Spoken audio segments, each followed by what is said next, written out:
पाकिस्तान ने ईरान को एतमाद में ले लिया। वजीर आजम शहबाज शरीफ और ईरानी सदर का टेलीफोनिक राबता हुआ है। दोनों रहनुमाओं की 1 घंटे से ज्यादा गुफ्तगू।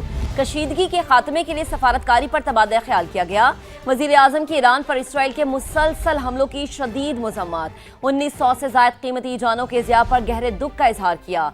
ईरानी अवाम के साथ पाकिस्तान की मुकम्मल यकजहती और हिमायत का इरादा। वजीर आजम ने मसूद पिज़ेशकियान को मुज़ाकरात के साजगार माहौल के लिए नायब वजीर आजम और फील्ड मार्शल के अमरीका, बरादर खलीजी ममालिक और इस्लामी ममालिक के साथ जारी सफारती राबतों से भी आगाह किया। कहा, इज्तिमाई कोशिशों से ही कशीदगी के खात्मे की मौसर राह निकलेगी। सफारती राबतों का मकसद अमन मुज़ाकरात के लिए साजगार माहौल पैदा करना है। पाकिस्तान खित्ते में अमन और इस्तेहकाम के लिए अपना किरदार जारी रखेगा। ईरानी सदर की जानिब से पाकिस्तान की मुखलिसाना काविशों की तारीफ, मुज़ाकरात और सालिसी के लिए एतमाद साजी की जरूरत पर जोर दिया। ईरान पाकिस्तान के मुस्बत किरदार को सराहा। तो पाकिस्तान की कामयाब सफारतकारी आलमी तवज्जो का मरकज बन चुकी है। ईरान और अमरीका को मेज पर बिठाने के लिए बड़ी मुशावरत। मिस्र, सऊदी अरब, तुर्की और पाकिस्तान के वज़ीर ख़ारिजा का अहम तरीन इजलास कल इस्लामाबाद में होने जा रहा है। हकान फिदान, फैसल बिन फरहान और डॉक्टर बदर नायब वजीर आजम इसहाक डार की दावत पर पाकिस्तान पहुंचेंगे। मिस्री वजीर ख़ारिजा डॉक्टर बदर मुशावरत में शिरकत के लिए पाकिस्तान के लिए रवाना भी हो गए हैं। मिस्री वजारत ख़ारिजा के मुताबिक चारों रहनुमा खित्ते में जारी कशीदगी को कम करने पर बातचीत करेंगे। इसी मामले पर बात करने के लिए डॉक्टर जमील अहमद खान, साबिक सिफारतकार, हमें ज्वाइन कर चुके हैं। इसके अलावा अब्दुल्ला हमीद गुल, दिफाई तज्जियाकार, भी हमें ज्वाइन करेंगे। सबसे पहले अब्दुल्ला हमीद साहब, आपकी तरफ आते हैं। पाकिस्तान की जानिब से ईरान और अमेरिका को एक मेज पर लाने की कोशिशें हो रही हैं। आपको क्या लगता है कि किस हद तक अमली और कामयाब हिकमत अमली आप इसको समझते हैं? आपका क्या पॉइंट ऑफ व्यू है? बिस्मिल्लाहिर्रहमानिर्रहीम। बहुत बहुत शुक्रिया। हमारी कामयाब हिकमत अमली का इसी से सबूत मिल जाता है कि जयशंकर अब मेरे ख्याल में हैजानी कैफियत में मुब्तला हो गए हैं और पाकिस्तान के ख़िलाफ़ ऑल फॉल बकना शुरू हो गए हैं। दूसरी जानिब मगरिब का पाकिस्तान पर एतमाद, मशरिक़ वस्ता के ममालिक का पाकिस्तान पर इजहार यकीन और ये ख्वाहिश अमेरिका की जानिब से कि पाकिस्तान एक सालसी का किरदार अदा कराए और ईरान का एतमाद पाकिस्तान पर, ये तमाम बातें मेरे ख़्याल में एक इंतहाई अहमियत के हामिल हैं। और ख़ास तौर पे एक ऐसे वक्त में जब दुनिया एक तीसरी जंग अजीम की जानिब गामजन है, ऐसे वक्त के अंदर जी, आप मुझे सुन पा रही जी हैं? जी, बिल्कुल बिल्कुल। हेलो जी जी सर, अपनी बात मुकम्मल कीजिएगा। हेलो अब्दुल्ला हमीद गुल साहब। जी, आप जी जी देखिए, एक ऐसे वक्त के अंदर जब पाकिस्तान दुनिया के अंदर तीसरी आलमी जंग को रोकने की कोशिश कर रहा है, जाहिर है पाकिस्तान के दुश्मनों को तकलीफ़ हो रही है। हाकान फैदान साहब क्योंकि माजी के अंदर MIT उनकी जो इंटेलिजेंस एजेंसी है उसके सरबराह भी रहे हैं और बहुत ही समझदार आदमी है। मेरा ज़ाती ताल्लुक़ उनके साथ है और अभी मैं उनसे कुछ अर्सा पहले इसी सिलसिले में मुलाकात भी हुई थी।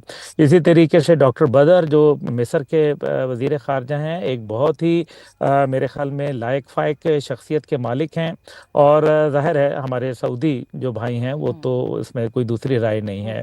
पाकिस्तान का एक ऐसे वक्त में काम कर रहा है जब सऊदी अरब की जानिब से जब हमारे वज़ीर आज़म साहब की शहज़ादा मोहम्मद बिन सलमान साहब से बात हुई तो उसके अंदर बड़ा अच्छा एक बयान सऊदी अरब की जानिब से ये आया कि हमें एक मुश्तइल पड़ोसी नहीं चाहिए अपने बॉर्डर के ऊपर, लेकिन साथ ही ये कहा कि आखिर एंड ऑफ द डे के ऊपर पड़ोसी पड़ोसी होता है। ये एक खुशाइन बात है जिससे वाज़े नज़र आ रहा है कि सऊदी अरब कशीदगी को कम करना चाहता है और पाकिस्तान के अंदर ये एक जिसको कहते हैं एक बड़ी बैठक से पहले एक ऐसी बैठक है जिसके अंदर दुनिया के 3 अहम तरीन ममालिक शिरकत कर रहे हैं और पाकिस्तान उनकी मेज़बानी कर रहा है। बिल्कुल अब्दुल्ला पाकिस्तान साहब, दुनिया समहाउ इसका इस्लाम के क्रेडिट तो अंदर पाकिस्तान को वाहिद मिलना चाहिए और पूरी दुनिया दे भी रही है मुख्तलिफ अंदाज में। कोई जल के दे रहा है, जैसे हमने भारत में देखा कि ऐसा हुआ है।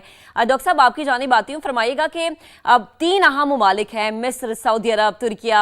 अब एक बड़ी बैठक पाकिस्तान में होने जा रही है, हम इसको चेयर कर रहे हैं। लेकिन सवाल यहाँ पर यह है कि टाइमिंग बहुत मैटर करती है और वो शराइत जो कि अब ईरान की तरफ से आएंगी, आपको लगता है कि आया इसमें कुछ नरमी होगी या पुरानी शराइत पे ही वो जो है बज़िद नजर आएंगे या उसी पे ही डटे रहेंगे? कॉन्फ्लिक्ट में या जंगों में जब भी मुतालबात दिए जाते हैं या अपनी अपनी डिमांड दी जाती है या अपने अपने पॉइंट्स दिए जाते हैं तो वो मैक्सिमम उसको करके दिया जाता है, ताकि हम्म। कुछ लो और कुछ दो की बुनियाद पर शायद कोई मामला तय पा जाए। ईरान के लिए सबसे बड़ी बात यह है कि उन्होंने कॉम्पनसेशन भी मांगी है अपने वॉर के उस सिलसिले में। ईरान ने कहा है कि आप अपने अड्डों को भी खलीजी ममालिक से बंद करें और यहाँ से चले जाएं, विड्रा कर दें। तो जो ईरान ने कुछ और फिर साथ में कहा है कि स्टेट ऑफ हॉर्मस के लिए हमेशा हमारे कंट्रोल में रहेगी, और फिर कहा है कि हमें आयरन क्लैड किस्म की गारंटी भी दें। और फिर बाद में जो बाकी 15 पॉइंट्स हैं उस पर ईरान ने उसको रिजेक्ट कर दिया है। तो ये इब्तदाई है बात, लेकिन यह है कि जो इंडिया मिल रहा है, जैसे आज भी हमारे प्राइम मिनिस्टर ने तकरीबन 1 घंटा भर बात की है सदर पेशकियान साहब के साथ, तो ये तमाम चीजें इस चीज का इशारा दे रही है कि एक तरफ दोनों साइड मैक्सिमम पोजीशन अख्तियार कर रही है। आज आप देखें कि इसराइल और अमेरिका ने क्या किया है, 2 पावर प्लांट पे हमला कर दिया है, बिल्कुल। उनके न्यूक्लियर फैसिलिटीज पर दोबारा हमला कर दिया है, और पासदारान ने उसको कह दिया है कि हम पहले आई फॉर जी। हम I for everything will go for it. और उन्होंने अनाउंस कर दिया कि जहां जहां अमरीकी शिफ्ट हो रहे हैं अपने अड्डों से, हमें पता कि ये मैं बताता चलूं क्योंकि मैं खुद सऊदी यूएई में रहा हूँ, सऊदी जी। अरब में जी। मैं रहा हूँ, सफारतकारी मैंने यूएई में भी सफीर रहा हूँ। तो उस लिहाज से वहाँ इनके जो ऑन ग्राउंड बहुत ज्यादा जी। इंटेलिजेंस देते हैं कि अभी ये अड्डे से यहाँ निकल गए, फलाने होटल में आ गए, तो वो चुन चुन। जी। जी। ठीक। डॉक्टर साहब, आपकी गालिबन आवाज़ का इशू आ रहा है। अब्दुल्ला हमीद गुल साहब की जानिब वापस जाते हैं। तब तक मैं चाहूंगी कि ज़रा जो टेक्निकल इशू है वो रिजॉल्व हो जाए। अब्दुल्ला साहब, आप फरमाइएगा, क्या लगता है सिचुएशन देख के आपको कि क्या वाकई अमेरिका जो है इस मुज़ाकरात के लिए संजीदा है, या सिर्फ वक्ती हिकमत अमली हो सकती है? क्योंकि दुनिया भर से बातें या एनालिसिस यही आता है कि सदर ट्रंप पे आप यकीन नहीं कर सकते क्योंकि उनके बयानात बदलते रहते हैं, खुद अपनी काबीना उनकी परेशान नजर आती है इस हवाले से।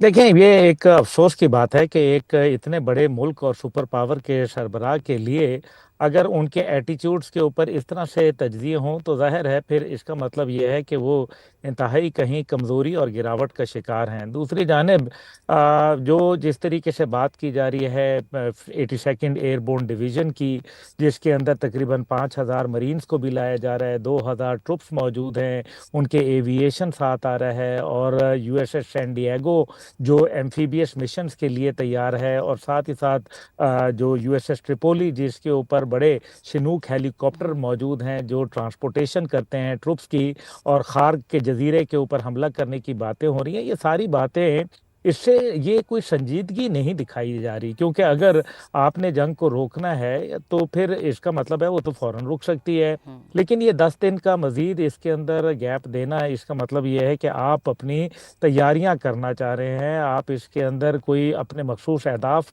हासिल करना चाहते हैं। और ख़ास ही ख़ास आप ये देखें कि इस टाइम पे हमेशा इसराइल शरारत करता है। अभी फरदौ के ऊपर जो हमला है वो इस बात की गमाज़ी करता है कि इसराइल चाहता ही नहीं है कि अमेरिका इस खित्ते से सही सलामत निकल जाए। वो चाहते हैं कि इनकी मज़ीद जो मुश्किलात में इजाफा हो, और खित्ते के अंदर जब तक के देखें खलीजी ममालिक कमज़ोर नहीं होंगे मुआशी सतह पर, दिफाई सतह पर, तो ग्रेटर इसराइल का नक्शा तामीर नहीं हो सकता। ग्रेटर इसराइल का नक्शा उसी सूरत के ऊपर ग्रेटर इसराइल का नक्शा बन सकता है जब आप ग्रेटर इसराइल के अंदर आप जितने अरब ममालिक हैं इनसे तमाम पैसा कशीद करके इसराइल की रियासत को नहीं दे देते। ये वो तमाम आज़ाइम हैं। अब इसके लिए देखिए, तुर्किया एक इस्लामी दुनिया की एक बहुत बड़ी कुव्वत समझी जाती है दिफाई, इसी तरह से मिस्र एक दिफाई कुव्वत है, सऊदी अरब तो खैर है, अल्लाह का शुक्र है उसके हवाले से आपको पता ही है, और पाकिस्तान तो एक आलमी सतह पे एक रिकग्नाइज्ड रिस्पॉन्सिबल न्यूक्लियर कंट्री है। इस वजह से जो अभी सूरत हाल बन रही है इसके अंदर मुझे महसूस हो रहा है कि कहीं ना कहीं ईरान के ऊपर एक कारी ज़र्ब लगाने की कोशिश की जा रही है, एक ऐसी ज़र्ब जिससे अमेरिका कम से कम अपने मखसूस अहदाफ हासिल कर सके, और कुछ नहीं तो आबनाए हुर्मुज़ खुलवा दे, और आबनाए हुर्मुज़ खुल जाए ताकि आबनाए हुर्मुज़ के खुलने के बाद अमेरिका कम से कम ये कह सके कि जनाब देखिए मैंने तो अहदाफ मुकम्मल कर लिए और जो मैंने करना था वो कर लिया। लेकिन इससे साथ एक और बात भी साबित होती है। कल रात का जो बयान है वो बड़ा इम्पोर्टेंट है, और कल रात का बयान इसके अंदर सदर ट्रंप की जानिब से मुझे अभी मुकम्मल उसकी अथेंटिसिटी मैं नहीं बता सकता, जी जी। लेकिन उन्होंने ये कहा कि हम जहां भी होंगे हम खलीज के अंदर हम अरब ममालिक का तहफ़्फ़ुज़ करेंगे। इसका मतलब यह है कि क्या वो अड्डे समेटने की बात कर रहे हैं? इसका मतलब यह है कि वो जो पहले उन्होंने अभी चंद दिन पहले ये बात बिल्कुल की अब्दुल्ला साहब, कि ये जो मैं एक इतना और पैसा आयतुल्ला इन्वेस्ट किया गया अरब ममालिक में, जो अपने फुटप्रिंट्स हमने देखा कि अमेरिका ने छोड़े हुए हैं, अब उस पर सवाल है कि वो क्या तहफ़्फ़ुज़ दे रहे हैं, वो क्या सिक्योरिटी फराहम करें, इस पर भी एक सवाल बनता है। और डॉक्टर साहब आपकी तरफ वापस आऊंगे, अगर आप मुझे सुन पा रहे हैं तो मेरे सवाल का जवाब दीजिएगा। अमरीकी सदर आपको क्या लगता है कि मिस कैलकुलेशन कर गए हैं? ईरान को समझने में एक दफ़ा उन्होंने गलती कर ली है, क्योंकि उनका भरोसा इसराइल पे था, और अब हम देख रहे हैं कि मोसाद के जो चीफ हैं वो भी अब गायब है, क्योंकि उन्होंने ही कहा था कि हमला कर दो ईरान पे तो रजीम चेंज हो जाएगा। तो मकासद तो सदर ट्रंप हासिल नहीं कर सके, पहले कहते हैं कि 2 दिन का टाइम, फिर कहते हैं कि 1 हफ्ते का टाइम। तो लग रहा है आपको कि इस पॉइंट पे आके अमरीकी सदर को मुंह की खाना पड़ रही है? यकीनन हजीमत इसलिए हो रही है कि पहली बात तो ये कि फैसला हुआ किस तरह। जी। फैसला इस तरह हुआ ये कि और उजरत में फैसला हुआ, क्योंकि अमेरिका एक बहुत बड़ा मुल्क है, उसकी अस्करी कुव्वत बहुत बड़ी अस्करी कुव्वत है, ये तो मानना पड़ेगा हमें और सारी दुनिया मानती भी है। लेकिन जिस अंदाज से वो इस जंग में कूद पड़े हैं और जिसके कहने पर कूद पड़े हैं वो है नेतन्याहू के साथ के चक्कर लगे हैं कोई 11 महीनों में अमेरिका के। और आखिरी मरतबा आपको याद होगा कि वो बैक डोर से व्हाइट हाउस के गए, जहां विटकॉफ और जेरी कुशनर ने पहले उनको ब्रीफ किया, उसके बाद वहीं जाके सारा ये वार प्लान बना है, जैसा कि बाद में बात मालूम हुई। और इस बात को जो अभी आप ने जिक्र किया है जिसका, कि अब वो किस तरह उन्हें पशेमानी हो रही है, क्योंकि अगर उजलत में गए हैं और जो अपनी पेंटागन की जो पूरी उन्होंने सजेशन दी थी उसको नहीं मानी, स्टेट डिपार्टमेंट की उन्होंने सजेशन पूरी नहीं मानी, जी जी। और ये व्हाइट हाउस की उस टीम ने फैसला कर लिया, जिसकी वजह से और जब उनको साफ बाग दिखलाया गया, और ये जेडी वेंस ने कल बात की है परसों नेतन्याहू से, जो कि लीक होकर पहुंच गई है मीडिया में वहां, कि वो उन्होंने उनसे यही कहा कि आपने तो हमें सारी कैलकुलेशन करके दी थी और आपने ये बताया था कि ये तो बस 2-3 दिन के बाद है, हमला होगा, हम पहली दूसरी तीसरी सफ लीडरशिप की खत्म करेंगे, लोग जो दिसंबर और जनवरी में सड़कों पर आए थे वापस निकल आएंगे, अपने इंस्टीट्यूशंस को टेक ओवर कर लेंगे, हुकूमत तब्दील हो जाएगी, हमारा मकसद हल हो जाएगा। ये तो बात फैल गई, ये तो मामला दूसरा आ गया। और फिर जब उन्होंने इसलिए इतनी ज्यादा मिलिट्री माइट साथ में जमा की थी कि जब भी कोई इतनी बड़ी कुव्वत आती है तो पूरी तैयारी के साथ आती है। अब उसके बावजूद उनकी तैयारी जो है वो कम पड़ रही है। हार्ड मिसाइल उनके कम पड़ गए हैं, उनके इंटरसेप्टर्स कम पड़ गए हैं उनके, और जिसकी वजह से वो कहते थे कि जी हमारे तो ये आयरन क्लैड है, एग्जैक्टली आयरन डोम उनका काम करना छोड़ गया। कई मिसाइल्स ऐसे हैं जिनको वो मार ही नहीं सके, गिरा ही नहीं सके। अभी जो है आप देखें इसराइल में 23 घंटे लोग खंदकों में हैं, या आते हैं 2 मिनट के लिए फिर सायरन बज जाता है, तो उनकी थर्ड और वो पैट्रियट मिसाइल किधर गए? तो यानी डॉक्टर साहब हम ये कह सकते हैं कि मिस कैलकुलेशन थी, मिस गाइड किया गया, मिसलीड किया गया, और इस जल्दबाजी में जो है, चूंकि उस वक्त हमें याद है कि मुज़ाकरात तो चल रहे थे, ईरान और अमेरिका टेबल पर थे, और इस जल्दबाजी में हमला हुआ, और अब वो हमला जो है वो भारी पड़ गया अमेरिका को। बेहद शुक्रिया डॉक्टर जमील अहमद खान हमारे साथ मौजूद थे, अब्दुल्ला हमीद गुल साहब ने हमारा साथ दिया, आप दोनों का बेहद शुक्रिया।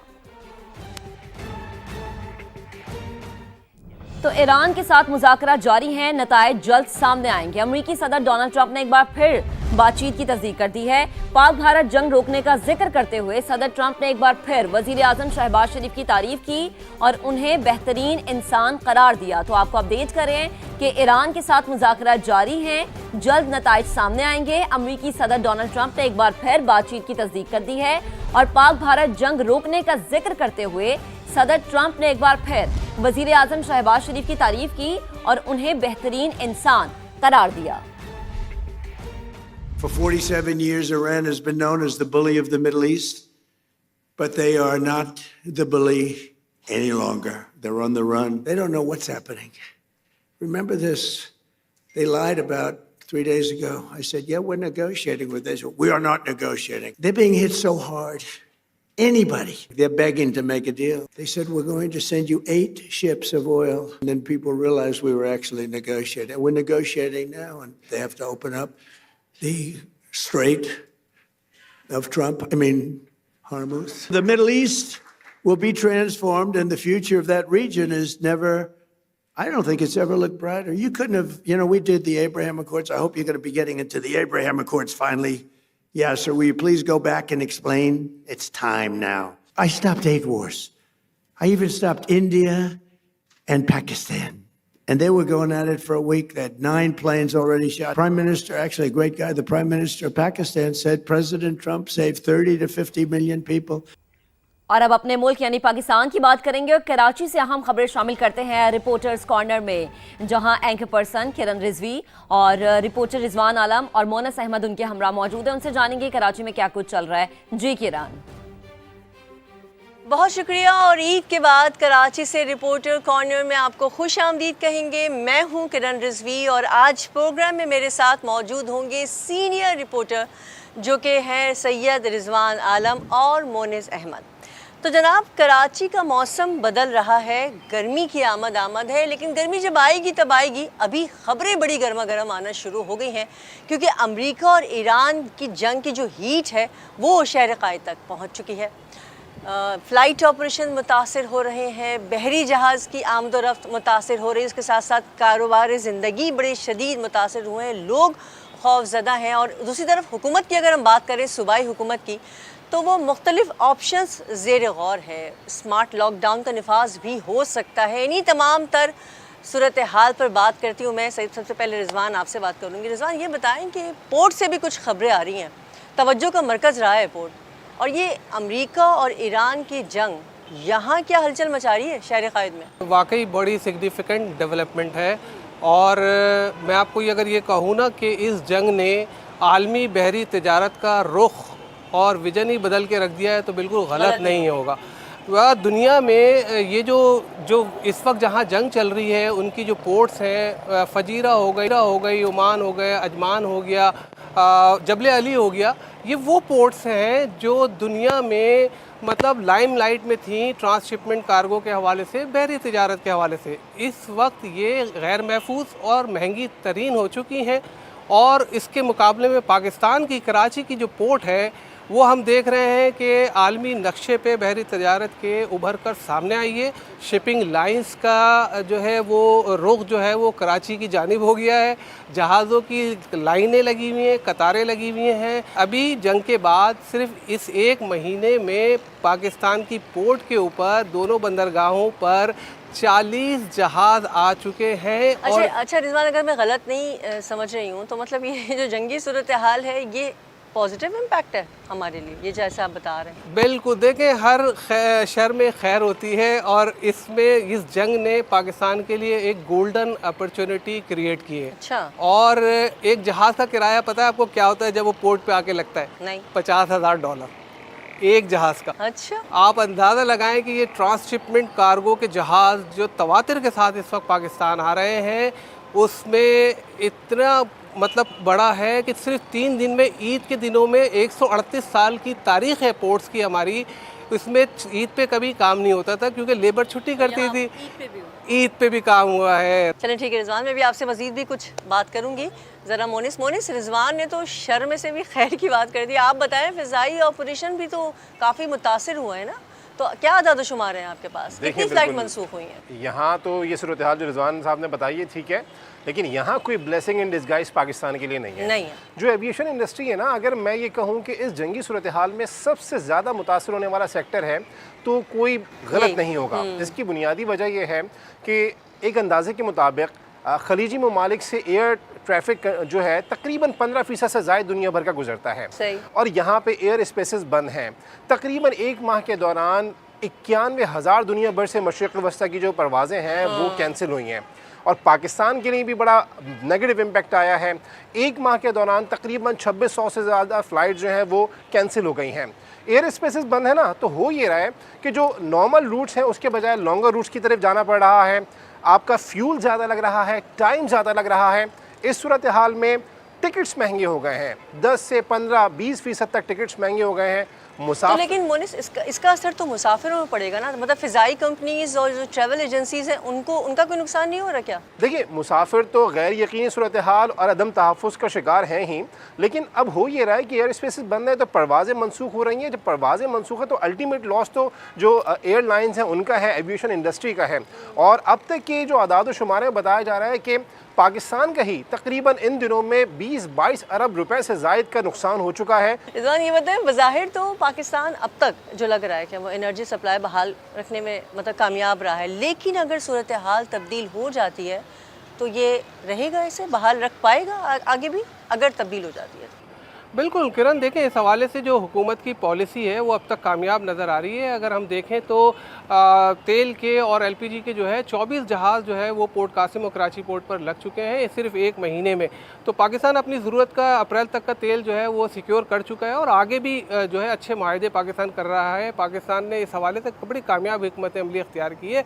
हमें इस हवाले से इतना परेशान होने की ज़रूरत नहीं है, लेकिन बहरहाल इसका इम्पैक्ट, क्योंकि आलमी मंडी में तेल महंगा होगा, हमें महंगा मिलेगा, और जब महंगा होता है तो लोग ज़्यादा सौदे करते हैं क्योंकि मज़ीद महंगा ना हो जाए। हुकूमत भी तो कुछ ऑप्शंस ज़ेर गौर ला रही ना, जिसमें स्मार्ट लॉकडाउन भी है, तो ये क्या स्कूल्स के मुतालिक भी कोई फैसला हो सकता है क्या? कुछ है आपके पास? देखिए, बिल्कुल ये जो किफ़ायत शियारी मुहिम का अब हुकूमत की जानिब से ऐलान किया गया है। सिंध हुकूमत, अगर मैं बात करूँ क्योंकि हम सिंध में खड़े हुए हैं, तो खासी प्रोएक्टिव अप्रोच के साथ नज़र आ रही है। इसकी बुनियादी वजह उन्होंने वाज़ेह तौर पर कह दिया है, फेडरल गवर्नमेंट के जो भी डिसीजन होगा, लॉकडाउन, स्मार्ट लॉकडाउन, हम उसके साथ जाएंगे फौरी तौर पे। और ख़ास तौर पे जो शर्जील मेमन है, सीनियर मिनिस्टर्स इनके, उन्होंने वर्क फ्राम होम फ्राइडे को नोटिफाई कर दिया है। गुज़िश्ता रोज़ वर्क फ्राम होम सरकारी मुलाजमीन का जो है वो देखा गया हमने। उसके साथ साथ सिंध हुकूमत ने 60% गाड़ियाँ जो सरकारी हैं वो ग्राउंड करने का कहा है मुख्तलिफ महकमों की। इसके साथ साथ मुख्तलिफ इक़दामात में जो अहम तरीन है, जिसमें हम आप मुख्तलिफ शहरी मुतासिर हो सकते हैं, वो ये कि शादियों पे जो है कट डाउन होने वाला है। जहाँ पे 500 मेहमान आते थे, कहीं 600, अब कह दिया गया है भाई 200 से ज़ायद मेहमान। शादियों में कट डाउन नहीं हो रहा, शादियों में आने वाले अफराद पे कट डाउन। आप इसको बिल्कुल, आपने मेरी तस्दीक कर दी, शादियों में आने वाले मेहमानों पर मेरे कहने का मकसद वही था। और एक और जो लोगों के लिए आसानी हो गई है, जिसकी तो मैं तायद करता हूँ, one dish, only one dish, जो पहले कभी माजी में अनाउंस किया जाता रहा है लेकिन उस पर इम्प्लीमेंटेशन नज़र नहीं आता। इस मरतबा कह दिया गया है वन डिश होगी, 200 से ज़ायद मेहमान जो है उनके आने की इजाज़त नहीं होगी। शादी हॉल के हवाले से कहा जा रहा है कि जल्दी बंद होंगे। और सबसे अहम, रिजवान साहब से मैं कहूँगा, ये मुझे भी बताएं, ताजिरों को कन्विंस करना बहुत मुश्किल हो रहा है, बाजार बंद करने का भी कहा जा रहा है। जल्दी हुकूमत के इस फैसले को सपोर्ट करेंगे रिजवान? अभी जो है ताजिर बिरादरी दो हिस्सों में तकसीम है इस हवाले से। बड़े ताजिर जो है हुकूमत के साथ हैं और छोटे ताजिर जो है हुकूमत के खिलाफ है। इस फैसले हुकूमत के खिलाफ है, ठीक। अच्छा मोनिस, इन्होंने तो बता दिया कि ताजिर खिलाफ है। मैं एक चीज़ अभी सोच रही थी कि जब हमारे यहाँ स्मार्ट लॉकडाउन की बातें अभी हो रही हैं, तो आप यकीन करें अभी से प्लान बनना शुरू हो गया, क्योंकि कोरोना तो है नहीं। अब उनको ये कि स्मार्ट लॉकडाउन बनेगा तो घूमने चले जाएंगे। तो ये वाला जो सिस्टम है, ये जो मिजाज है, इसको कैसे तब्दील करेंगे? अगर मतलब ये तो फ्यूल की वजह से स्मार्ट लॉकडाउन लगाने जा रहे हैं, तो ये तो उसी तरह हाईवे पहुंच जाएंगे खाना खाने। ज़बरदस्त हवाएं चल रही हैं, इतना शानदार मौसम हो तो कौन नहीं जाएगा पिकनिक पे।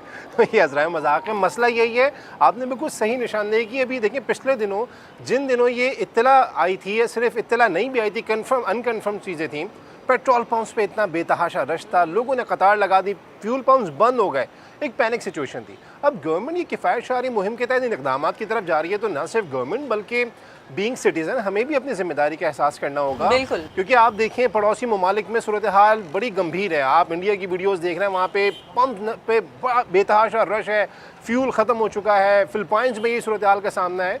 तो सूरत हाल जो है यही है कि गवर्नमेंट की जो किफ़ायत शारी मुहिम है उसमें जो स्टेप्स लिए जाएँ और हर कोई अपनी जिम्मेदारी का मुजाहरा करे। अच्छा रिजवान, मैं आप दोनों की बातों से एक बात ज़रूर मैं कहना चाहूँगी कि अब चाहे हमें उससे फ़ायदा हो रहा हो किसी सेक्शन में या ना हो रहा हो, लेकिन हम ये चाहेंगे बहैसियत पाकिस्तानी कि ये जो जंग का माहौल है वो ख़त्म हो और दोनों ममालिक जो हैं ईरान और अमेरिका मुसालहत का रास्ता इख्तियार करें, क्योंकि जंग किसी मसले का हल नहीं, जंग तो खुद एक मसला है।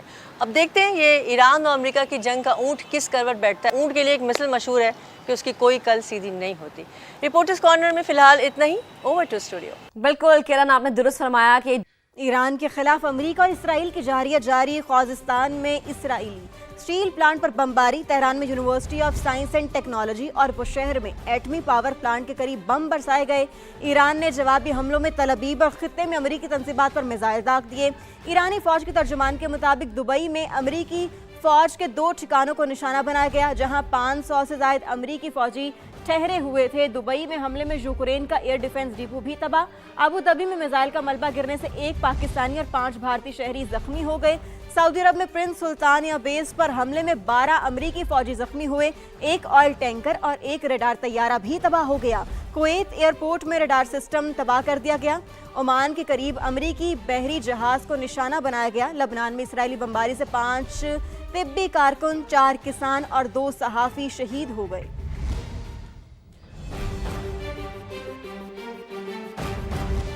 आगे बढ़ें और आपको बताएंगे कराची की बंदरगाहें खित्ते में ट्रांसशिपमेंट हब बनने की तरफ गामजन है। ईरान जंग ने बिजनेस ट्रेंड बदल दिया है और खित्ते की जंग ने बहरी रास्ते भी बदल दिए हैं। महफूज समझी जाने वाली खलीजी बंदरगाहें महंगी और खतरनाक हो गईं और फिर हुआ यूं के जहाज कराची आने लगे और ये बहरी जहाज पाकिस्तानी कार्गो ही नहीं, तीसरे ममालिक का ट्रांसशिपमेंट कार्गो भी ला रहे हैं। ट्रांसशिपमेंट कार्गोज की कतारें लग गईं। जो कार्गो 1 साल में हैंडल होता था उसे अब 1 माह में आगे बढ़ाया जा रहा है। मार्च में 30 से ज़ायद जहाज ट्रांसशिपमेंट कार्गो के साथ कराची पहुंचे और सिर्फ 27 दिन में 8,313 कंटेनर्स हैंडल किए गए। हुकूमत और बंदरगाही इदारे फौरी मुतहरिक हुए। निज़ाम को तेजी से फाल बनाया गया। गुंजाइश भी बढ़ाई गई। कराची पोर्ट 20,000, पोर्ट कासिम 12,500, जबकि गवादर पोर्ट 5,000 कंटेनर की सलाहियत के साथ फाल है। हुकूमत ने कवायद में नरमी करते हुए ऑफ डॉक टर्मिनल्स पर कार्गो स्टोरेज की इजाज़त दे दी। नतीजा ये निकला कि 60,000 कंटेनर्स तक इजाफी गुंजाइश बन गई। लागत कम करने के लिए NLC ने भी स्कैनिंग चार्जेस में 50% रियायत कर दी। मुकम्मल ट्रांसशिपमेंट जहाज़ों के लिए रियायत 75% तक है और टर्मिनल ऑपरेटर्स ने भी चार्जेस में 25% कमी कर दी है, जबकि बर्थिंग फीस में 60% तक रियायत दी गई है और समंदर से फ़ज़ाई ट्रांसशिपमेंट की इजाज़त भी दे दी गई है और कार्गो क्लियरेंस तेज करने के लिए नए कस्टम्स पैरामीटर्स मुतारिफ करा। अब दोनों ममालिक ने दस्तखत कर दिए। दिफाई ताउन को मजीद मजबूत बनाने पर भी इत्तेफाक किया। दिफाई मुआहदे में मिसाइल और दिफाई निज़ाम शामिल है। यूक्रेनी सदर ज़ेलेंस्की ने मुत्तहिदा अरब अमारात के भी सदर शेख ज़ायद अल नहयान से भी मुलाकात की। एयरपोर्ट पहुंचने पर वज़ीर तवानाई ने ज़ेलेंस्की का इस्तकबाल किया। यूक्रेनी सदर ने स्ट्रेटेजिक मामलात पर खलीजी ममालिक के साथ काम करने की पेशकश की। कहा कि मुत्तहिदा अरब अमारात और यूक्रेन दिफाई मुआहदे पर बातचीत कर रहे हैं जो आखिरी मरहले में है। यूक्रेनी सदर इससे पहले सऊदी अरब भी गए जहाँ शहजादा मोहम्मद बिन सलमान से मुलाकात की। दोनों मुल्कों के दरमियान दिफाई ताउन का मुआहिदा भी तय पा गया।